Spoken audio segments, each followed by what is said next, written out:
Starting a butchery is a very rewarding venture if you start it with the right approach. But before we talk about how to start a butchery business, let's talk about the main thing that you need to check before you start any other business. Number one, you have to check for the market demand and the location. Number two is the legal considerations. What are the licenses that is required by the government that you should have before you start your business? Number three, do you have the capital required to start the business? Number four, marketing. How are you going to do marketing for your business? Number five, the challenges that you're going to face with this business and the solutions to these problems. And the last one is there a possibility of scaling up this business? Are you able to expand this business? Are you able to open new branches? These are the main things that you need to consider before you start any other business. If it's your first time in my channel, this is Boss Up with Dr. Wambui Gishigi. Please don't forget to subscribe, like, share, and comment. Let's talk about the location consideration when you're starting a butchery business. The key main things that you need to consider when you're opening your butchery. Number one is their foot traffic, because you cannot just open your butchery just anywhere. You need to open your business in a location where there's a lot of foot traffic. Could be a busy street, could be a shopping center, could be a bus stop, could be just somewhere that people are passing when they are coming from work, or just anywhere there is a lot of foot traffic. Number three is accessibility. How accessible is it to the residents, people who are living in that area, or people who are just passing through that area? How accessible is it to such kind of people? How about mothers with strollers? Are they able to get to your butchery? Do they have space to maneuver with their strollers?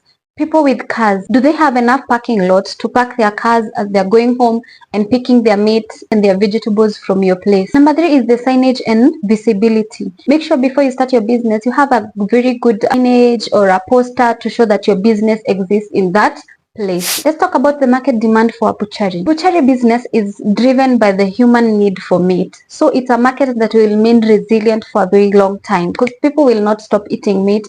It has been there since time for ancestors and until now. There is no time that will come that people will stop eating meat.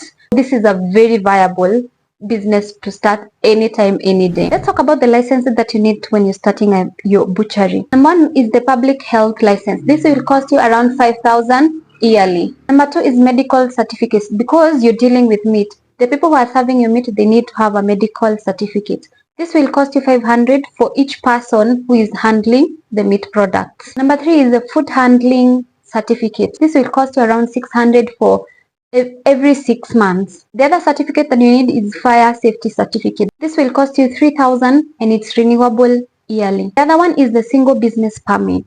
This will cost you around 10,000 and it's renewable yearly. When you're starting your butchery business, of course, the equipment that you will need. Here are a couple of the equipment that you will need before you start your butchery shop. Number one is fridges and freezers. Number two is the weighing scale machine. Number three is the display counters. Number four is sharp cutting and chopping knives. You will need cleavers and hacksaws, wrapping materials, butchery hooks, wooden lamp, and then the meat cabinet. And of course, if you're starting a unique business, you might need seats and sitting area. Let's talk about the capital that you will need to start this type of a business. Of course, there is rent, and depending on the area you're starting, rent may vary. It could be from 10,000 up to 50,000 or even more, depending with the area that you're starting your business. The other thing that you need to, when you're pulling up your capital, is the renovation and setup cost. This will cost you around 10,000 to around 100K, depending on how lavish you want your butchery to look. The other cost that you need to look at is the equipment cost.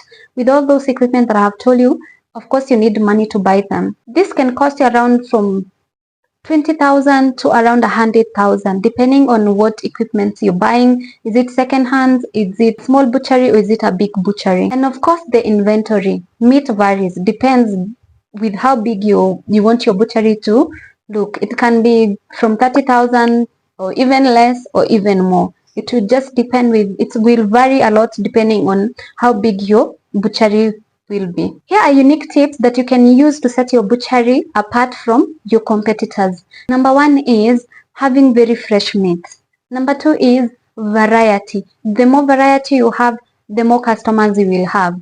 Number three is how you arrange your meat. Arrange it in a way that when someone comes into your shop, they want to buy more and more.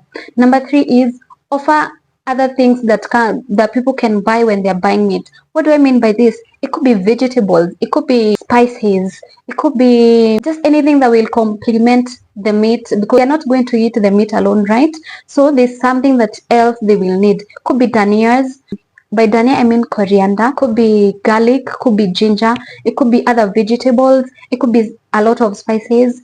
Just provide something that will be a complementary that someone didn't know they need from your butchery, but when they get there, they are like, oh, probably we need also to buy this and this and this. The other thing you need to consider is the customer service. When someone comes to your butchery, make them feel like they're home. Give them the best service that they have ever seen. Because I mean, if it's a butchery shop, most probably that person lives close to that area, and they're able to refer you to their friends and their family members. And also, it's very highly likely that you're able to be a repeat customer. Give them the best service that they have ever seen. In short, of be warm, be friendly, be quick, and be very attentive to their needs. Also, have a very unique setup of your butchery. If I was to open a butchery today, I would open a butchery in a with a big space, in a way that I'm able to offer cooked meat and raw meat. So if someone feels like they just want to eat good meat made in a butchery that is very fresh, I would have a setup that would allow people who want to just come and eat and have lunch there. And also, when they're coming to shop, inside the shop, they have a lot of space to maneuver through. And also, we are in the digital era. If you're opening your business today, you have to know how to do the digital marketing aspect of your business. Put your business out there, open the pages, market your business. Also, offer home delivery services, because people love when a business can deliver, because sometimes you're bored, sometimes you're lazy, sometimes you're busy and you need food delivered to home place. Offer your clients that privilege that you can deliver the product to where they are. It's convenient. Who doesn't love convenience? Another tip that is not a must is offering a free thing.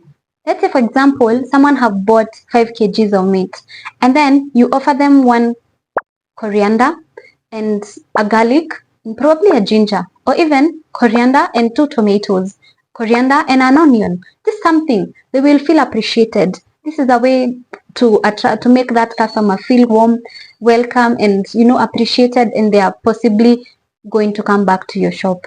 Another unique thing you can do is packaging your meat for customers in a way that they're able to have meat for, let's say, for each day. I hate when I have to go home and cut the meat again or package it again in a way that I have a package for Monday. I don't have to defrost the whole thing and then cut some, then put it back to the freezer, because it's not healthy when you defrost some food and then you froze it again. Offer the packaging in a way that they're able to store meat enough for a portion that they need to cook for that specific day. You can also start cooking food that they can put in a fridge. For example, samosas. Just made ready samosas, but they're not deep fried. Just a way that your customer will just go deep fry them samosas in their place. You can also offer community education. I'm sure there are people who don't know how to store meat properly. You can offer them education or information that will help them store meat the right way. Another thing that I would do if I was to open this business is offer boiled meat, because sometimes you're in a hurry to just go and cook, or probably you're too hungry, you have not eaten anything, but the thought of going to boil meat, it just disorients your head. If that is possible, offer boiled meat for someone who just wants to go and fry it and have a quick meal. And that is it for this business. Thank you for watching till the end. If it's your first time in my channel, don't forget to subscribe, like, share, and until next time, goodbye.